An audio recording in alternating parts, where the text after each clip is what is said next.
Thank you, Mr. Commissioner. We're here today to complete the evidence on the commercial fishing hearings. There's two components. I'll just take a moment to outline them.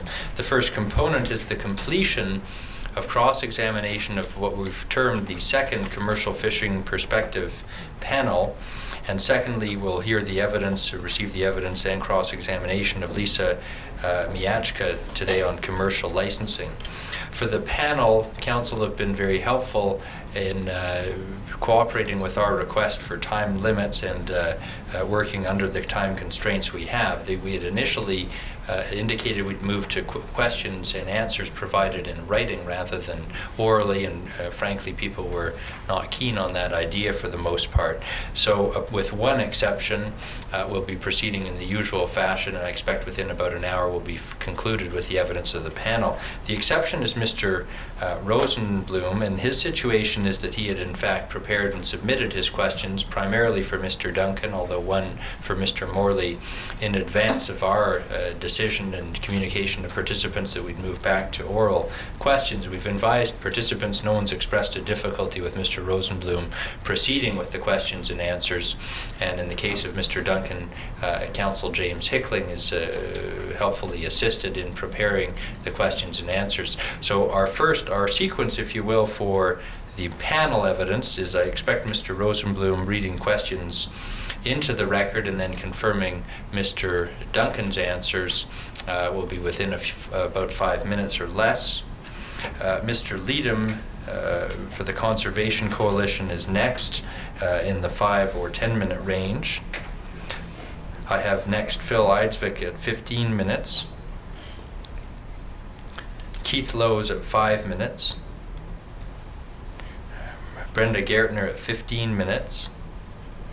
And Chris Harvey possibly re-examining in the range of 5 minutes. He'll tell us obviously at that point. So with that as our introduction for the day, Mr. Rosenblum. One moment, please. May I remind the panel that you're still under oath? Thank you very much, Don Rosenblum. Again, representing Area D, Gilnet, Area B, Sainer. Indeed, my learned friend is correct. I went by way of interrogatories for the last few questions that I had for this panel. Just for the record, I advanced 3 questions to Mr. Duncan through his counsel. I want to read into the record the questions, and then Commission Counsel will file the answers that have already been prepared by Mr. Duncan, and I will just confirm with Mr. Duncan that the answers are accurate to the best of his information. I asked 3 questions of Mr. Duncan. Question 1, you provided the Commission on March the 1st in oral testimony with a brief history of the Native Brotherhood of BC. Do you wish to elaborate further in writing? Mr. Duncan responded to question number 1. Mr. Duncan, you have looked at the responses as prepared by yourself with the assistance of counsel. That answer in question 1 is true and correct to the best of your knowledge. That's correct. Thank you. Question 2 that I advanced.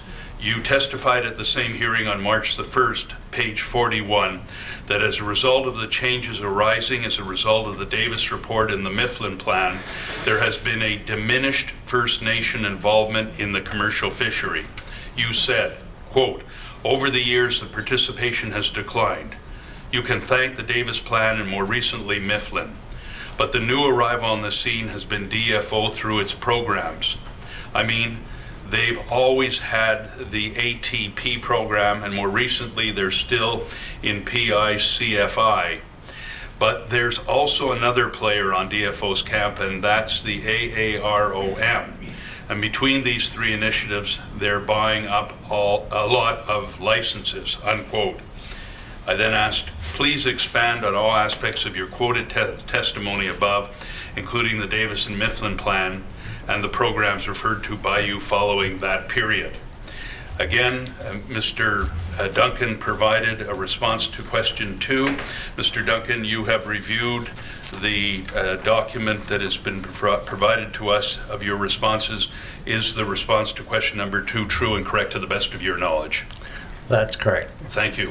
I go to the 3rd and last question advanced to you. It read, provide information by way of personal knowledge or through studies in your possession, the extent to which First Nations are involved in the commercial fishery and the trickle-down effect into your communities. Again, Mr. Duncan, you provided a response to question number 3. You have reviewed that response. Is it true and correct to the best of your knowledge? That's correct. Right. I would ask that your responses 1 through 3 be filed as an exhibit to these proceedings. And I agree with that happening, please. Exhibit number 577. Thank you. I just, Mr. Rosenblum, just on page, they're not numbered, it's the second page,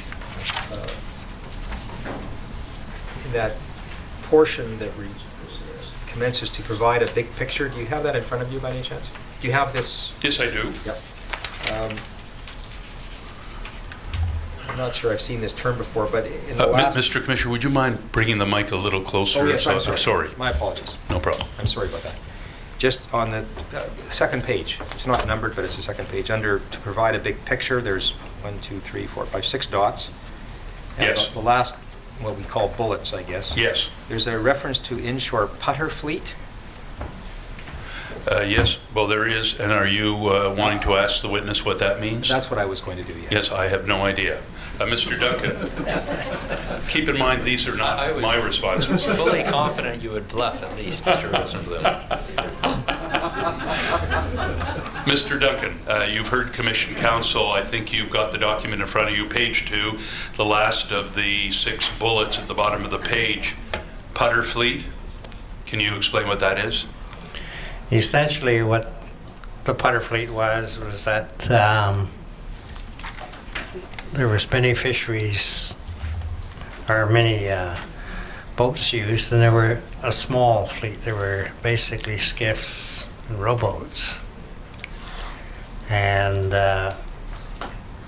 what they would do is they would fish, then they would have someone else deliver on their behalf, and then they would share the revenue that way. So it's just a collection of small skiffs, rowboats. So.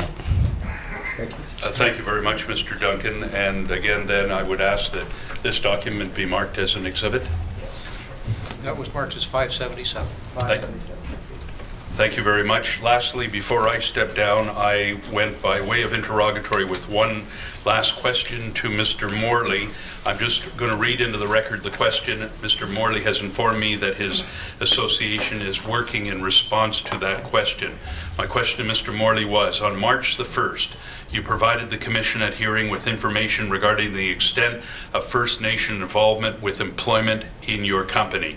Can you kindly provide the Commission with the same information pertaining to the other companies membered in the Seafood Producers Association? Mr. Morley, you have received that question, and I gather you're pursuing it through your association. Is that correct? That is correct. Thank you very much. And you would hope to have response to the Commission in approximately, what, 2 weeks? Within 2 weeks, yes. Thank you very much. I have no further questions. Thank you. Thank you. And Mr. Commissioner, with respect to that last point involving Mr. Morley, we'll follow up. We'll communicate with participants to expect that may lead to an affidavit that provides the response that he has to Mr. Rosenblum's question. There's one further point here, which is that a doc, and I'll ask Mr. Lunn, with respect to the HELTSUC's list of documents, number 5 on that list of documents is the Native Fishing Association report on Native involvement in commercial fisheries.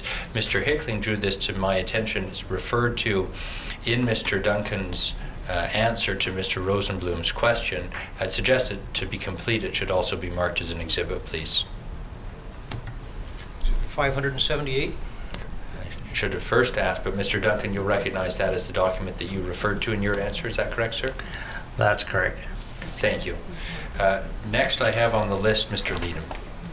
My name is Tim Leadham. I represent the Conservation Coalition. I apologize, I was not in attendance when you testified on March the 1st. My junior associate, Mr. Harrison, was. He's seen fit to go off to Mexico, and I have the greater pleasure of asking you questions here this morning. I want to center on questions to you, Mr. Morley, and you may recall from your discussion on March 1st that you had a discussion with Mr. Boris Tyzik, who represents the province, concerning certification from the Marine Stewardship Council. Do you generally recall that evidence that you gave at that time? Yes, I do. And I would suggest to you that the obtaining of the certification, the Marine Stewardship Council certification, is of great benefit to the commercial fishing sector. Is that correct? Yes, it is. And the certification that was obtained is a conditional certification, is it not? Yes, as I mentioned in my testimony, it is a custom in Marine Stewardship Council certifications that if you don't achieve a score of the 80 benchmark, that and that you're somewhere between the 60 pass mark and the 80 benchmark, that you are required to bring your fishery up to a level that would justify the 80 score within the 5-year certification period, and that's done through imposing a number of conditions that need to be met. Right.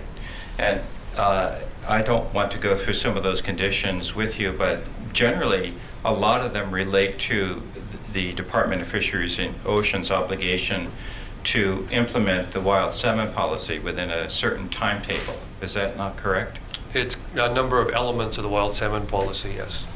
And there's a timetable set out for the implementation of those elements. There is an action plan that's attached to the certification that lays out a timetable for achieving or for complying with each one of the conditions. Yes. Right, Mr. Commissioner, I'm not going to go through this in the interest of time, but I would refer you to my cross-examination of Jeff Grout earlier on, where I went through some of those conditions with respect to the implementation of the wild salmon policy. So, as I understand it, then, Mr. Morley, in order to retain the MSC certification, it's necessary to go through this process and fulfill these conditions. Is that not correct? That is correct.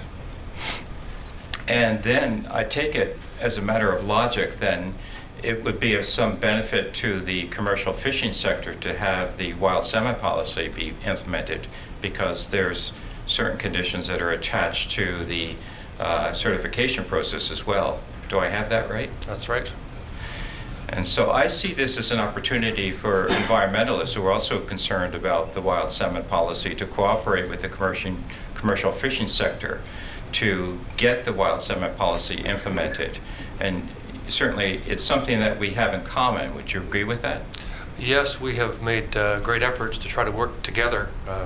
Once the environmental groups went through and exhausted their objections to the certification, I think they now realize that working together with us and trying to encourage DFO to do a better job is in both our interests. Yes. All right, thank you. Those are my questions. Mr. Eidsvik, I have for 15 minutes.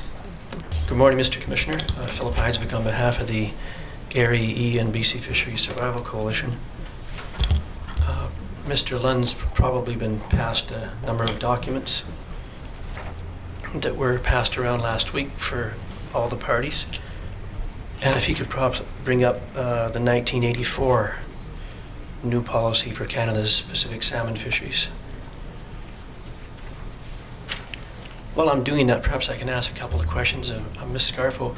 Ms. Scarfo, one of the issues that we've heard again and again through this commission is the question of DFO spending, and that they have no money for science, they have no money for fisheries management. Do you have any comments on that? Yeah, I guess I could comment on that, particularly post La Roque, which I'm assuming you're familiar with, where the use of fish was no longer available to the minister to fund programs and projects in the way that it had been done in the past. There's been a serious problem of finding funds to do basic science work. And I guess if you look at within the department, the budget cuts over the last number of years, where you have staff basically sitting in the room that don't even have telephones or computers at some times. And basically the main projects that get funding are the ones that are in crises or are sexy, I guess is the best way to put it, because they have public viewpoints and are in central main Vancouver areas, whereas a lot of the other smaller ones get ignored.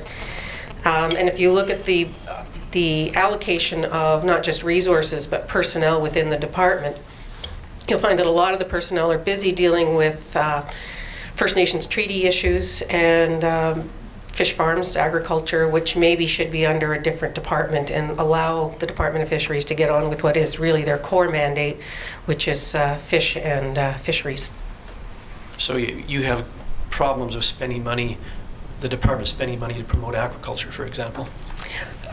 Well, if you look at the jurisdiction over agriculture, you kind of stop and wonder why it's actually under the Department of Fisheries. Or if you look at the amount of time that personnel spends in treaty negotiations, which maybe would be better off under Native Affairs, which also leads to the complication of, is DFO in a conflict of interest in a lot of their activities?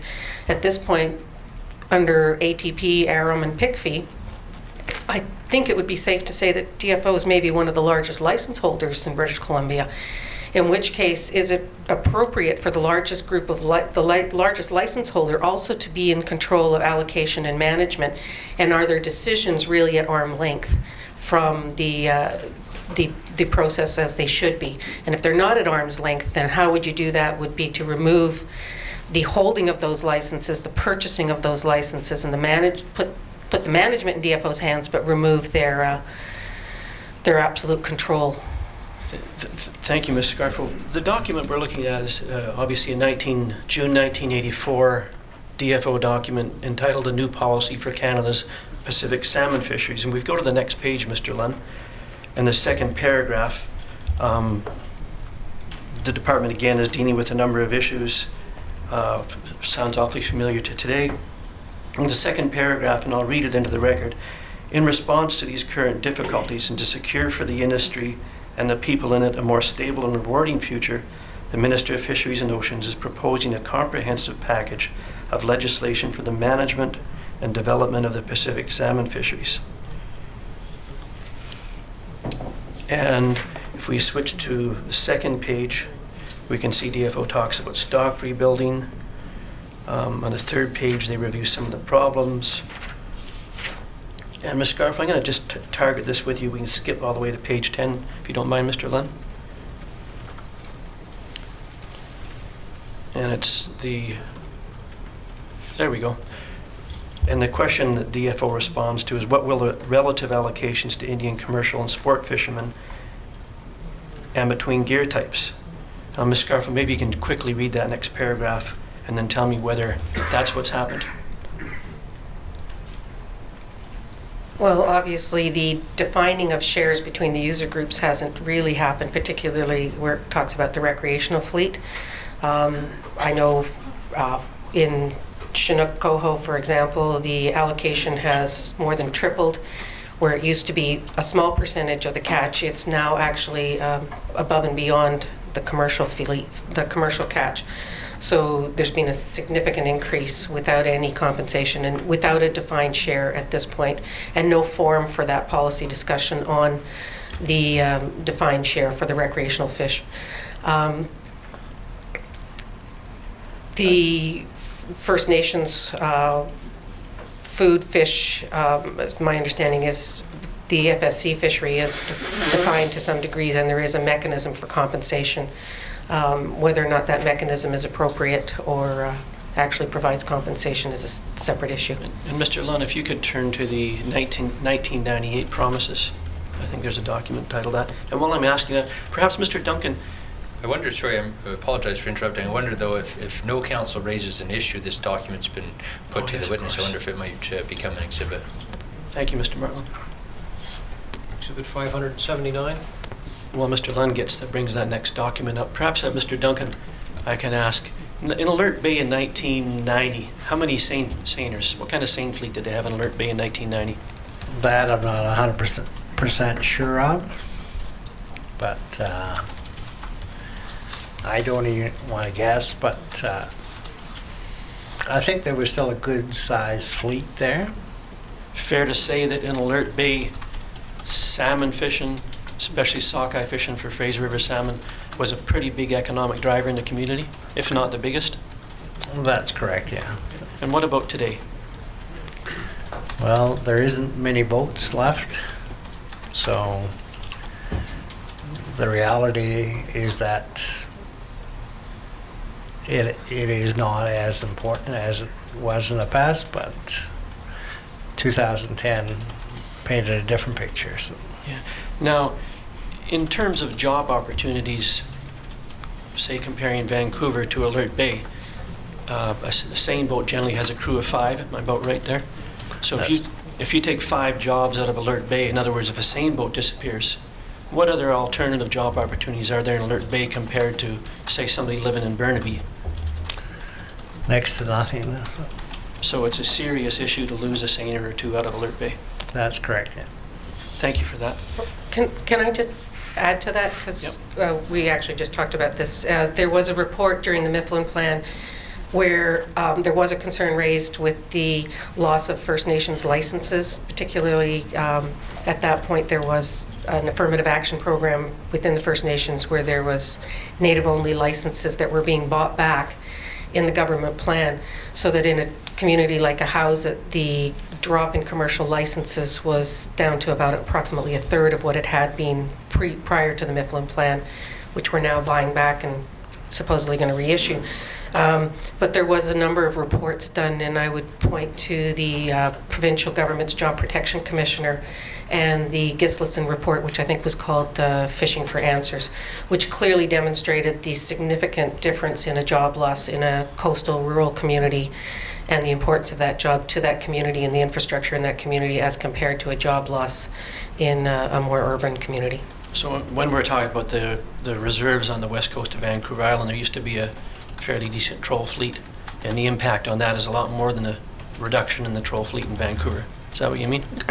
Yes. The fish access loss is significant. Thank you. The next document is also excerpts from various DFO documents, and I'd like to draw your attention, Ms. Scarfo, to the first quote in the column at the top. And I'm going to read this into the record.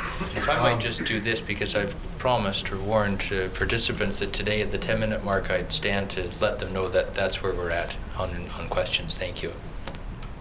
My time is up. Is that what you're telling me? No, 15 minutes is the time we're given over to these questions, so you're 10 minutes into 15 minutes. Okay, thank you, Mr. Martin. I'm not going to read this in, Ms. Scarfo. You probably had a quick view of it. This was one of DFO's many commitments that we're going to reduce the fleet, we're going to come up with a new plan, and everything is going to be better. Is that fair to say? Yes, we've been reformed, remodeled, revitalized, restructured, and now we're going to be renewed, I guess, once again into ITQs, which is another experiment that's going to significantly improve everything. And this is the 1999. I'd like to enter this as an exhibit, please. Any objection from council? Exhibit 590 or 580. Mr. Commissioner, I don't object to this question or to this exhibit going in. I just would like to note for the record that it's a series of excerpts created by Mr. Eidsvik, pulling from these various policies. Would it be useful perhaps then to submit the actual exhibits they come from on a later date? Well, I think we've taken a flexible approach where we don't have people raising objections. I wonder if Mr. Eidsvik, though, could just confirm that that is indeed what this document is. It's something that he's prepared or his participant group is prepared, and that it borrows from the different policies that are set out there? Yes, Mr. Commissioner, these excerpts are from documents that DFO provided and we prepared. Yes, I would appreciate it if you could put together a bibliography of those documents, and we'll attach that as 580A if you could do that, Mr. Eidsvik. I would be pleased to. Thank you, Mr. Commissioner. Thank you. We marked as 580A when received. Okay. The next document is an unusual document, Mr. Lennett's Excel spreadsheet that was circulated a couple of weeks ago. And it's various colors. And I think it's almost the last document I'm going to have time in the limit I've got. And Mr. Morley, perhaps you can help me on this. And I want to go back to 1992 for a minute. Do you remember a meeting in the Fisheries Council of BC in 1992 with Mr. Shamoot, Mr. Art, I've forgotten his last name, when we were first notified of the fish that had gone missing on the Fraser River in 1992. And it was an evening meeting in your boardroom at Fisheries Council. I vaguely recall the meeting, but Yeah. Do you recall Mr. Shamoot and I forgot the name of the second gentleman, explaining that a number of fish had gone missing. They weren't really sure what the problem was. Do you remember what you asked them at that point? You know, frankly, I can't remember. I'm sorry. Okay. You don't remember that Mr. Schmoot suggested they either had miscounting admission or hot water temperatures that led to the shortage of fish, and your suggestion was we got to close the fisheries because we can't. I'm sorry, I don't recall the details. Do you remember the Fisheries Council of BC seeking an injunction in court to have the fisheries closed? Yes, I do. And after the filing of the injunction application, do you remember that the minister, then John Crosby, closed the fishery? Yes. Yes, thank you. Well, perhaps we can go, and we've talked a lot about missing fish and various fishing activities, and I brought this chart up just to review very quickly, and I think we'll start at 2008. Mr. Commissioner, sorry to interrupt Mr. Advicek, but if you could just clarify the source of this information?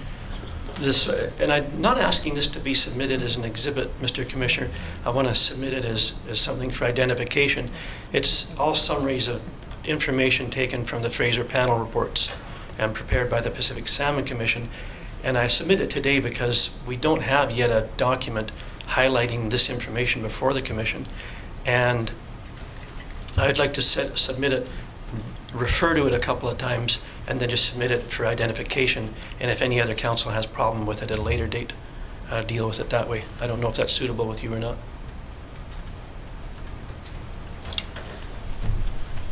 Well, I sense some hesitation on the part of some council in the room. If it's a question, this document's been put up, and Mr. Eisvik may have a question. We're almost out of his time allocation, I'm afraid to say as well.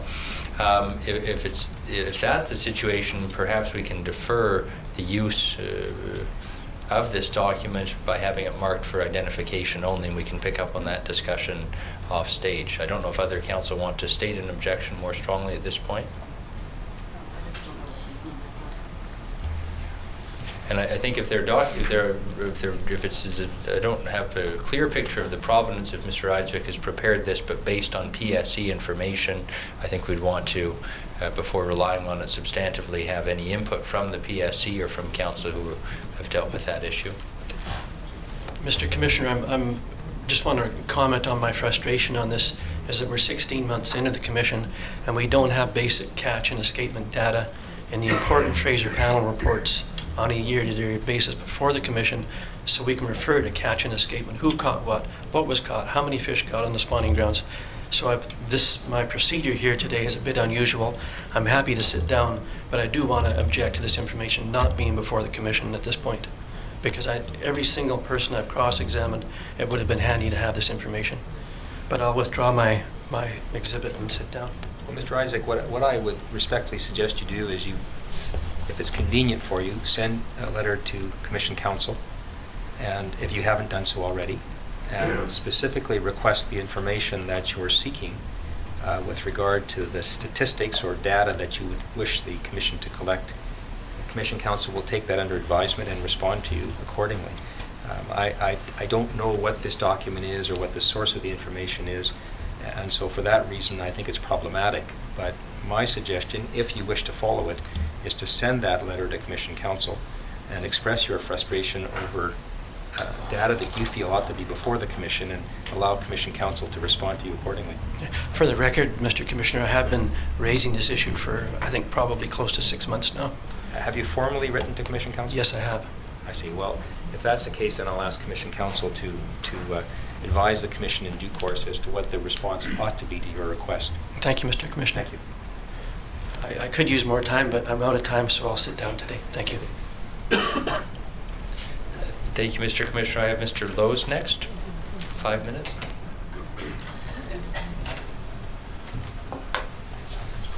It's J.K. Lowe's for the BC Wildlife Federation and the BC Federation of Drift Fishers. Mr. Morley, from your perspective, what does it take to maintain a sustainable commercial fishery?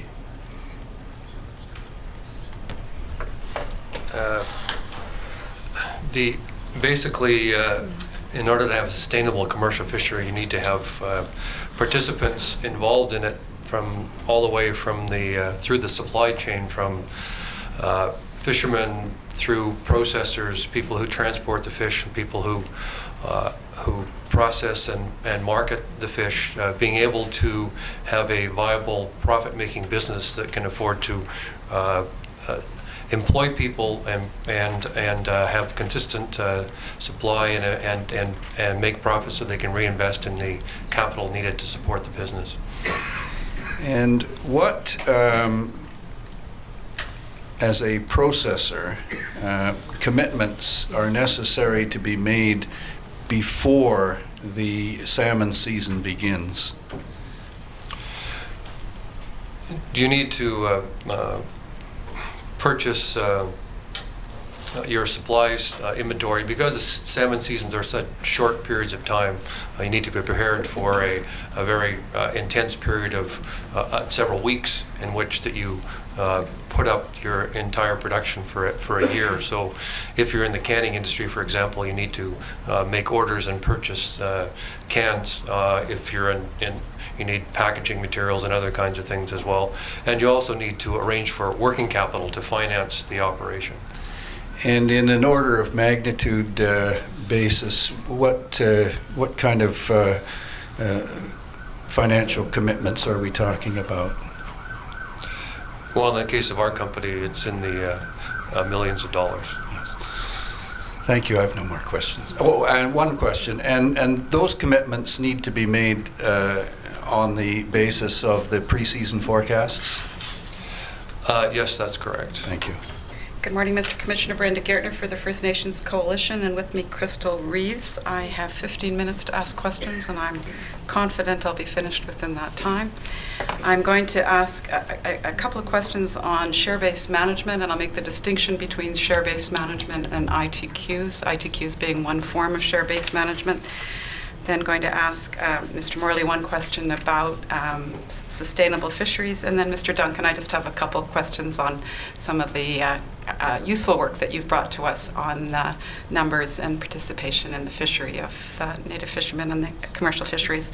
So starting with ITQs, are you familiar with the work that was done by the First Nations panel in response to the Pierce-Larkin, which is Our Place at the Table? Are each of you as panel members familiar with that work? And are you familiar with the recommendations that were made as a result of that? It's Exhibit 493 if we need to bring it forward, and I'll take you to anything if you need it. And in particular, the panel of the First Nations panel on fisheries in Our Place at the Table said this as it relates to the allocation options at page 3 of that document. The panel is not recommending a single approach to allocation because different allocation options may be more appropriate for different species or fisheries or First Nations. A variety of allocation options was considered for First Nations, including community quotas and exclusive fishing areas, fishing using usual and accustomed means within a fixed allocation, fixed quotas and percentage shares of the allocation allowable catch for a stock. Do you see that on that document there? That's one of the recommendations that the panel came up with. And turning over to page 4 of that document, there are two recommendations in particular that I want to draw your attention to. First of all, that the third one on the column, that First Nations themselves must address intertribal allocations. And finally, a moratorium be placed on the further introduction of individual property rights regimes such as IFQs unless First Nations interests, including allocations in these fisheries, are first addressed. Having that in your context, in context, I want to ask you questions with respect to what I heard from your panel and from other panels. There clearly seems to be a variety of interest and concerns within the commercial fleet alone regarding ITQs and share-based management or share-based licenses. Would you agree that a one-shoe-fits-all approach is not advisable as it relates to share-based management and the introduction of ITQs in the commercial fleet alone? Absolutely, there's not a one-size-fits-all or one model that fits all the fisheries. In fact, even if you look at the existing fisheries that have gone to even ITQs, there's an inconsistency in how the ITQs are developed. In most of the ITQ fisheries that exist, it's based on catch history. So far in the salmon fishery, it is not based on catch history. The ones that have gone to that approach have been based on equal share amongst all existing license holders, whether they've fished in the last decade or not, or whether they've fished salmon on that license or not. So there's an inconsistency. There's also different needs and different aspirations between different fleets, and I will be the first to say that the economic efficiency model that suits a seine fishery is definitely not the same model that will suit a troll fishery. There's a different model that will fit a fleet that's predominantly at the retirement age and wants just out of the industry and doesn't really see a future, and a fleet that in particular has a fairly large First Nations component that believes that there is the possibility of a future and that the economic efficiency model is not the best model, that there are other models that we can work within our region in particular that have a defined share, a fleet quota or an area quota that we can then model to meet the region's aspirations rather than a different model that meets a more corporate or foreign ownership type of model. Thank you. Mr. Duncan? I agree with Kathy to a large extent. I have made the statement that in the salmon fishery, there is no record of catch history of individual fishermen. And the recommendations talked about in this report about different methods, I agree with. So. Thank you. Mr. Morley? I think that the basic concept of share-based fisheries and the basic structure applies in the same way in all fisheries that are managed according to a TAC, a total allowable catch, and where harvests change from year to year, from time to time, and that providing a system which provides all participants with a defined share is the system that works, because it does in fact take away the quote race to catch the fish that is wasteful for all participants and does from time to time cause management problems and conservation problems. And I think all evidence would support that approach. There are potentially fisheries that are more location-based, where the species may be sedentary and not moving around, where different kinds of systems of property rights can be shown to be a better system than a quote share-based system that identify a space. It might be a sedentary clam bed or something that requires some kind of husbandry that could be looked at in a different sort of geographically based property rights system. But for the most part, when we're talking about the fisheries, we're talking about a share-based system applies. The real issue is, in terms of differences, from fishery to fishery, is really around the details of how you implement it in terms of the initial allocation of initial shares, for example. But the basic concept is one that applies in all situations. Mr. Morley, I recall your first day of evidence in this inquiry, and we spoke at that point in time of the benefits of flexibility. Would you also agree that as it relates to share-based management and share-based licenses in Fraser River sockeye, that flexibility in the approach will be useful, and therefore a one-size-fits-all will not be useful?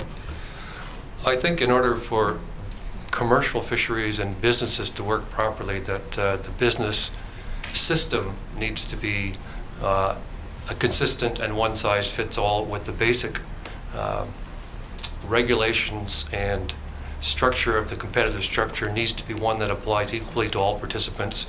So you're looking for something transparent and fair?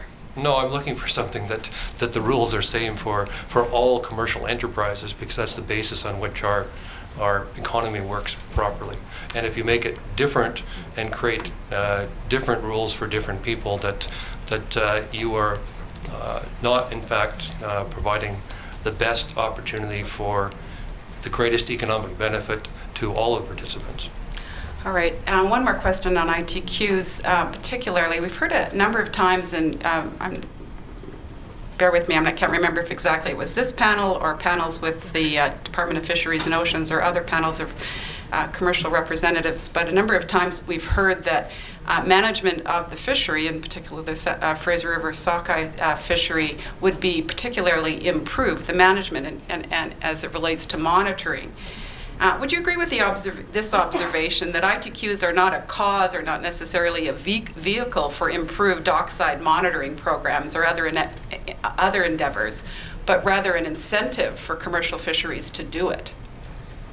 So it's not necessary for to improve dockside monitoring programs and other endeavors to have ITQs. It's just the incentive that might encourage commercial fisheries to do that. No, I'd put it the other way around. In fact,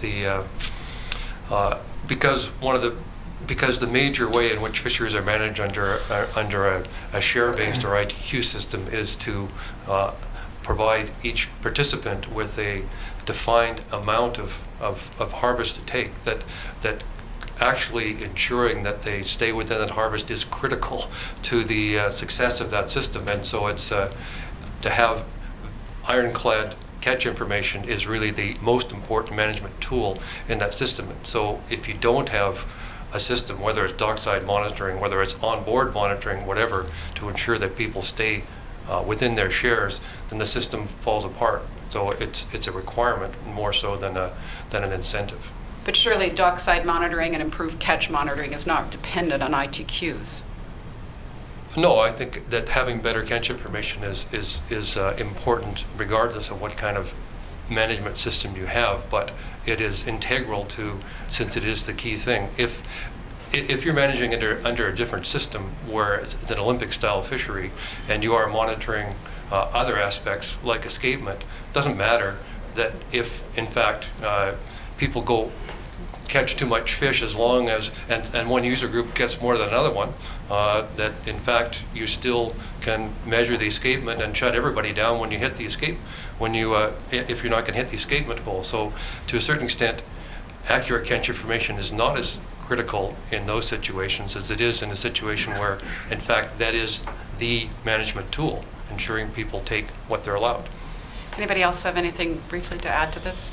Yeah, I wouldn't mind adding to that, because I think there's there's a few things. The first thing, I needed to go back to something you said, which was flexibility, and I would just be very cautious with saying a word like flexibility without defining what that means, because I've sat in DFO meetings where they've said we need flexibility, where basically that means we need a blank check so that we're not accountable to anything. We don't need decision rules. I was not suggesting that that's what I meant. I know that as soon as I heard that term, obviously it sent a shiver down my back, because I've been there and done that and seen that what that really means is we're not accountable for our decisions anymore. So I would say be careful to define what you mean by flexibility before talking about it. There was comments about the race for fish, and I think when it comes to salmon fisheries, where there is a very short window of opportunity, whether you're an ITQ or whether you're doing trip limits or whether you're a derby competitive or a modified competitive fishery, there is a race for fish, because the opportunity to catch those fish is extremely limited by not just the time that the fish are there, but the incidental catch on either side of those that would shut that fishery down. So an ITQ or anything else will not avoid or change the absolute nature of that fishery, because that is the nature of the beast. Increased property rights, as talked about, including concern for First Nations, is the property rights around an ITQ seem to have some quasi-further right than an ordinary license does. That hasn't been really proven anywhere in court. It is still an annual permit, and an ITQ does not give you any more certainty or stability than anything else or a fleet quota does.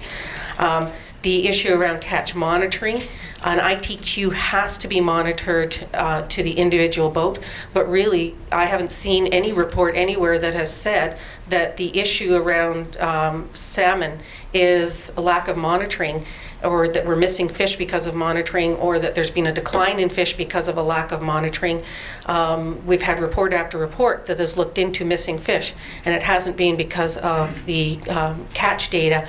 When we look at what we're needing in our fisheries is really more scientific data collection, of which we haven't got the funds to do in most cases because it's DNA sampling or scale sampling. Sorry. That's okay. I'm trying to rush because I know you're limited. We're all on time. rushing. We're all rushing this morning. I'll thank you very much. I'm going to turn to a couple of questions, Mr. Duncan, I have for you. And I'm wondering, Mr. Lunn, at tab 16 of our documents for the commercial fisheries, if you could bring that forward, and I'll just ask Mr. Duncan a few questions as you're doing that. Mr. Duncan, you know Mr. Wood, Mr. Alan Wood. Yes, I do. And are you familiar with this document which he prepared in response to Michelle James' document on native participation in British Columbia commercial fisheries?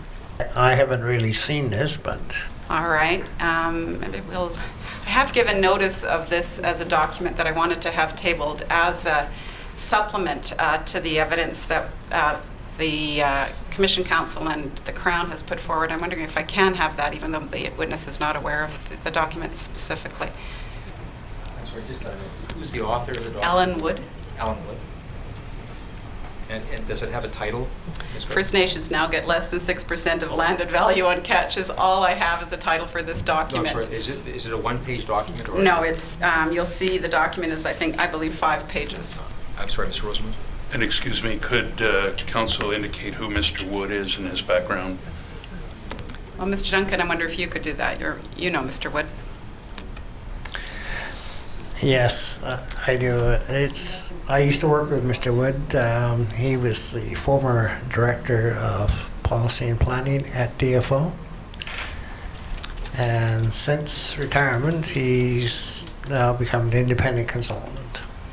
Thank you, Mr. Duncan. And I'm doing this only not as a way of checking any of the numbers. I'm not sure whether I've got this. I just want to ask a few questions that Mr. Wood raises in this document and have you comment on them. First of all, a commercial license can be fished by First Nations, but not necessarily owned by that First Nations. It could be owned by a processing company or otherwise. You'd agree with that? That's correct, yeah.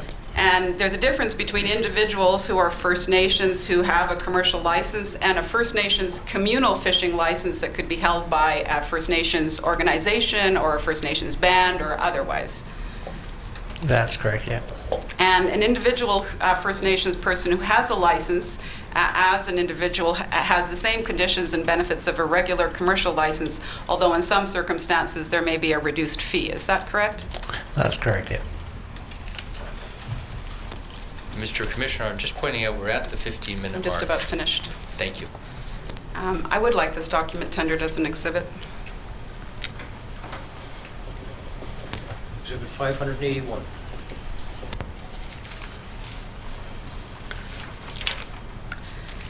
Mr. Morley, I have one question for you and then a final question for the panel.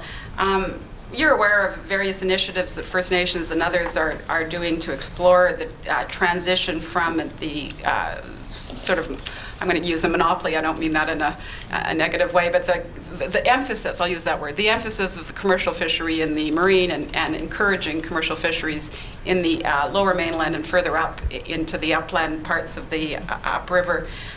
You're aware of those various efforts that have been made over the last while to implement that transition?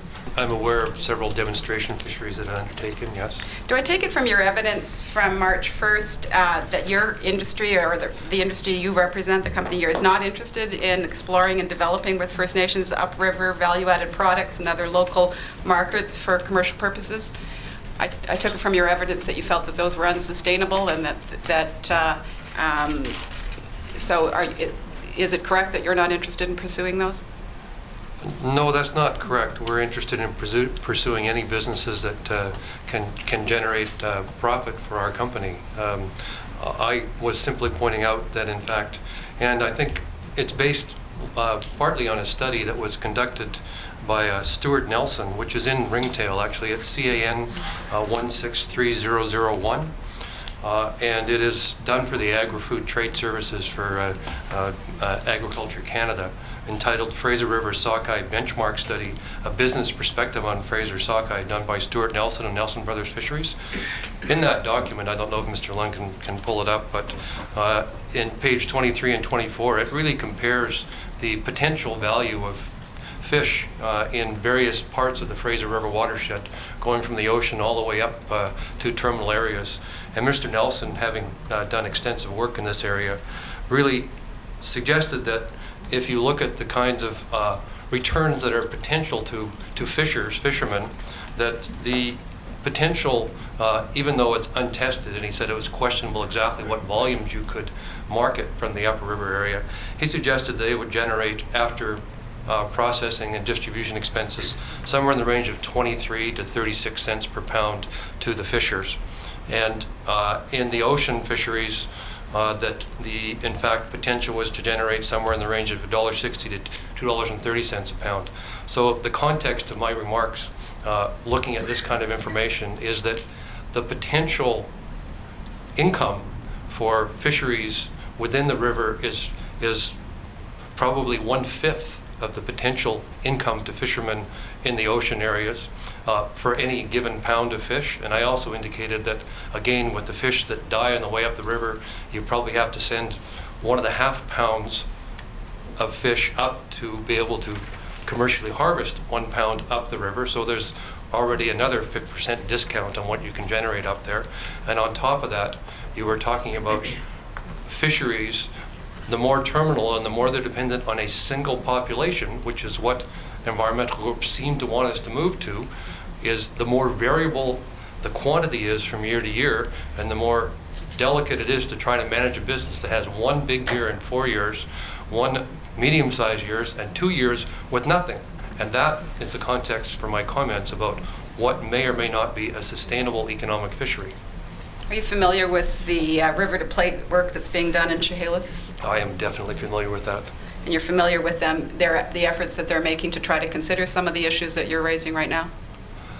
I am. I mean, Chehalis is really not far from other lower river fisheries. We're not talking about the same kind of thing. We're talking about a different species, largely chum salmon. And certainly looking at the kinds of terminal fisheries that are being proposed on sockeye salmon is a completely different animal. In your opinion?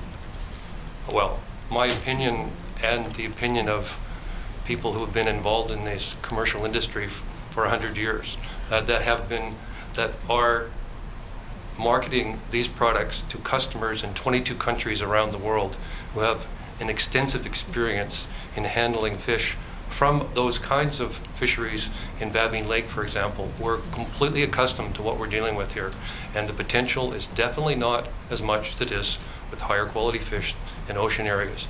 The number of potential products you can develop, the kinds of markets that are available, will not generate the same kind of returns. Thank you. Those are my questions, Mr. Commissioner. Mr. Commissioner, I would ask that the document referred to by Mr. Morley, authored by Mr. Nelson, Ringtail document 1631001, be marked as an exhibit. Thank you.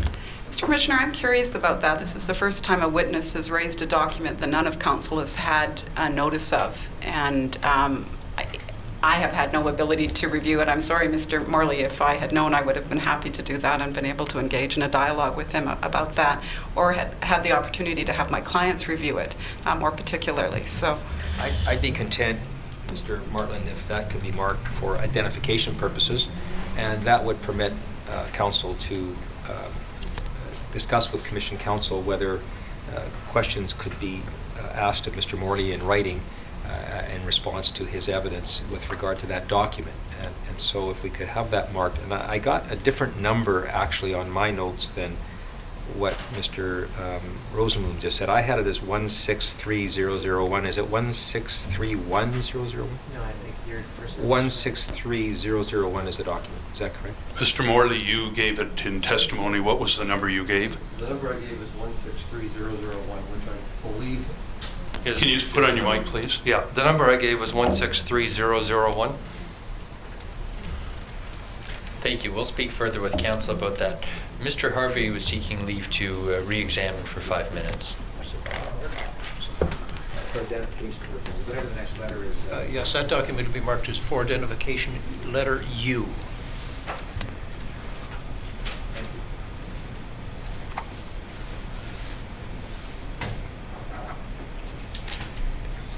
Yes, it's Chris Harvey for the Area G Trawlers and UFAWU with the brief re-examination. There was a question about the one-size-fits-all concept and flexibility with the ITQ model.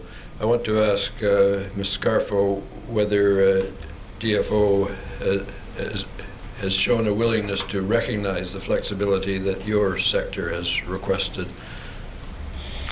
When it comes to implementation of ITQs, the policy that DFO has told us they've been working to is the same as the use of fish policy, which was that you needed 67% of affected license holders in favor of the use of fish for that kind of demonstration purpose. We haven't had that in our area. In fact, I don't think most of the fleets, maybe the Seine fleet, has had that kind of support. They have demonstration fisheries and implemented pilot ITQ fisheries within areas. The concern is that against our desires within our area, we are going to have this implemented upon us. There is no partial implementation of an ITQ. I think somebody mentioned that the other day. Couldn't we just have some of the guys go ITQ and the others not? You can't do that, because then you've got the licensed investors who are not active fishermen, who have not gone out and taken the investment risk of going out on the water and put in the labor, actually receiving a large portion of the fish when there may not be enough left then to go around for the rest of the fleet. Because in many ways we self-adjust year to year, because we have variables each year. If I have a tuna license, a halibut license, and other fisheries that I might be able to prosecute, I may not go out on salmon that year because the run forecast pre-season is fairly marginal. So the fleet itself self-adjusts year to year. If I'm on a defined ITQ, then I already have a portion of that. I don't need to gear up and even participate in that fishery. And on the economic model that we've done, it basically shows that I could not participate in the fishery and end up making more money than somebody who actively participates in that fishery. And the costs of an ITQ fishery, because you have to go to the higher level of monitoring, not for conservation purposes, not to stay within the overall fleet catch or quota, but because you want to make sure that the other guy didn't take your share. The costs of that type of monitoring so far have been exorbitant, particularly when we're looking at smaller and smaller amounts of fish. So most of the fisheries have had to go to cameras on board and more significant monitoring at the dock, mandatory unloading sites, which have been in the tunes of over $10,000. And when you're looking at the profit margin on a lot of these slow year fisheries, that would basically break the viability of anyone actively participating, whereas it wouldn't hurt anybody who's not actively participating. So the flexibility to implement, we feel we're being pressured. We're being pressured either by not being allowed to harvest fish when there are abundances like last year, a record return of Fraser River sockeye, and for the first time in history with that kind of level of return, the west coast of Vancouver Island that has always had access to Fraser River sockeye was left tied to the dock. And the sense was that the pre-season forecast was set far too low. It wasn't set the way it traditionally was, with a range of forecasts, because we always know that sockeye come back in a variety of ranges, and therefore we were deliberately excluded because we will not go to ITQ in Area G, because the fleet feels that it is not the answer to the problems that have been posed. It does not provide us higher value for our product. It does not slow our fishery down. We've already demonstrated we've done those things, and we have much more significant answers to selectivity than are being proposed by DFO through ITQs. It would actually add the pressure on the fishermen to go out and push the limits further than they would when they are fishing in the model that we are now. So it does exactly the opposite. We have regulations for barbless hooks and everything else that we need to do the selectivity. We don't need to go to ITQ to achieve what it is DFO says we should achieve, but we do feel that there's incredible pressure on us individually and as a fleet to go with a model that doesn't fit, and there's pressure from outside fleets to go to that model because they will reap the benefits of being able to just basically purchase or own licenses within the area and make money renting to those of us that are still actively fishing within the area, of which I have a boat that is actively fishing, so I can speak to the costs of fisheries. That it doesn't provide us what we talk about within the region. It doesn't meet the needs of what our local communities or First Nations within the area have talked about, which is, they use a different term than putter fleet. They use the mosquito fleet, which is in their aspirations that we're working towards also. And that in many ways we could see further erosion of adjacency of licenses within that region if we go to those kind of models. So they don't suit the overall needs or really a lot of the stated objectives that DFO has. It's, in my mind and in a lot of the fleet's mind, a reaction. We found another solution. We're good at finding these wonderful solutions. We'll downsize, we'll area license, we'll single gear license. We've always said, you have the capability of modeling out what that fishery will look like in the future. We can do that. We've done it ourselves, and we say it doesn't work with that ITQ model the way it is. That it really is not the solution, and that we've done this time and time again. We've got great experience with the one-size-fits-all solution. Managing a troll fishery with small local First Nations communities on the west coast of Vancouver Island that were not given land in their treaty settlements, that were given access to resources, that have watched that continually be eroded over the last 25, 35 years, that are watching phenomenal amounts of money go into pick fee and not really provide any security of access to them into the future. Because as you know, those licenses are not given to those communities. They're still held by DFO. And issued if they feel like it on an annual basis. So there is no stability. There is nothing that that provides that security within those areas. So there is still existing. I'm actually surprised that ITQs keep coming up in the Cohen inquiry as a solution. They do not slow down the fishery. They do in a sockeye fishery, you only have a small window. They don't provide you better monitoring. The only monitoring they will provide will be because of the competition between the fishermen. They don't provide you selectivity. Those are all issued with your license regulation. They don't provide stability or security of access. That's a licensing issue that is definitely attached to the privilege of an annual license. So I'm not quite sure why we keep hearing ITQs as the golden solution, but I am concerned that they're being sent out as, you know, grab onto this and it's the only solution that DFO sees. Mr. Commissioner, I'll just point that we're past the 5-minute mark. That was a very productive question, but we had indicated to Council that we would be asking them to discontinue their questions or perhaps seek leave from you for further time. Because we're so keen on completing the commercial fishing evidence, I appreciate this leaves almost everyone with further questions that they would wish to ask. I don't know if Mr. Harvey has any further point that you wish to cover? No, I have no further questions. And I do appreciate that. Now, having said that, Ms. Gardner raised with me, and it's in the nature of a correction of evidence or clarification of evidence, given Mr. Lunn has a transcript from the last occasion, and if it's agreeable, there's one question just to correct or clarify one part of the evidence I think may be helpful. And I'd support her asking that question. Thank you, Mr. Martland and Mr. Commissioner. It's very brief. Mr. Duncan, when you gave evidence on March 1st, 2011, the transcript is there, and at page 62 and 63, you were referring to Michelle James' work. And is it correct that the percentages that you relied on in your evidence are the percentages reflected in Michelle James' work, and they do not differentiate between individual First Nations fishermen and communal license holders? We, at least I, assisted in some of this work, and communal licenses are not necessarily part of this equation. These would be licenses, full fee licenses held by Native people, and the reduced fee licenses. So. Thank you. That's helpful.